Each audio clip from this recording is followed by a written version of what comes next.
Bonjour, écoutez, Auvergne Nouveau Monde, c'est une association qui a été créée il y a 2 ans, dans un premier temps à l'initiative du Conseil régional et des agences régionales de tourisme, de développement économique, de la culture et du développement des territoires, et puis qui s'est ouverte progressivement aux entreprises, aux territoires, aux associations qui ont pour objectif collectif de travailler à la création d'une nouvelle identité pour l'Auvergne, d'une nouvelle réputation, et puis globalement d'améliorer son attractivité, puisque voilà, il n'y a pas de développement territorial possible sans attractivité, et on considère que l'attractivité, voilà, c'est l'affaire de tous. C'est pas seulement l'affaire de collectivité, c'est aussi l'affaire d'entreprise, l'affaire de citoyens, l'affaire d'étudiants, l'affaire même de touristes, de gens qui sont de passage chez nous. Et voilà, on essaie de fédérer tous ces gens-là quand ils prennent la parole pour qu'ils parlent de l'Auvergne de la manière la plus positive possible.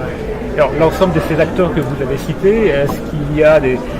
personnes, des acteurs qui vous semblent les plus sensibilisés et inversement d'autres qui vous semblent encore à aller rechercher, j'allais dire, est-ce que tout le monde spontanément devient ambassadeur de l'Auvergne ou est-ce qu'il y a encore, je ne sais pas moi, peut-être les chefs d'entreprise, parce que nous sommes sur un lieu d'entrepreneurs, est-ce que ce sont les plus sensibles ou les moins sensibles? Qui sont finalement les premiers ambassadeurs de l'Auvergne? Alors écoutez, moi je dirais que le chef d'entreprise par définition est plutôt sensibilisé à la problématique du développement, à la problématique de l'attractivité. Il voit bien que s'il veut un TGV, s'il veut améliorer ses relations avec ses fournisseurs ou ses clients, il a besoin de moyens de transport, d'infrastructures de transport qui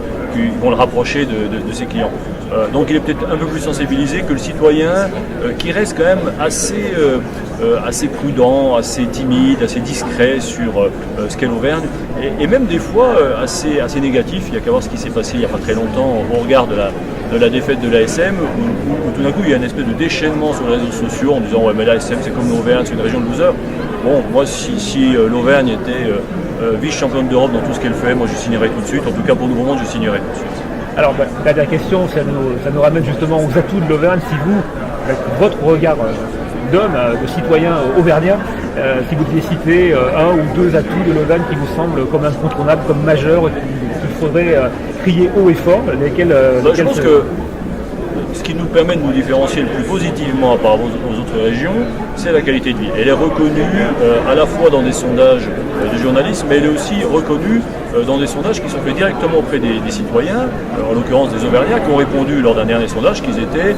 plutôt heureux de vivre dans cette région. Donc il y a une espèce de paradoxe entre je dis que je suis heureux parce que la qualité de vie est favorable, et puis sur les réseaux sociaux ou au quotidien, je vais dire que cette région, c'est une région de loser. Donc il faut qu'on améliore ça, il faut qu'on dise que finalement, quand on écrit ce genre de choses, on se tire une balle dans le pied, et de faire en sorte que un étudiant, un lycéen, un citoyen soit capable, sur sa page Facebook, sur son compte Twitter, de parler favorablement. Donc c'est pour moi vraiment la qualité de vie. Je dirais que le deuxième, c'est un peu à l'image de ce salon, c'est une petite région où on a capacité de réseauter assez facilement. Et le réseau, ça aide, je pense, beaucoup à s'installer, à créer son entreprise, à connaître des gens. Donc c'est une région qui a peut-être plus de capacité d'accueil que d'autres parce que, comme on se connaît tous, on a peut-être plus facilité à accueillir l'autre et à faire en sorte qu'il s'intègre bien. Donc la qualité de vie plus, on va dire,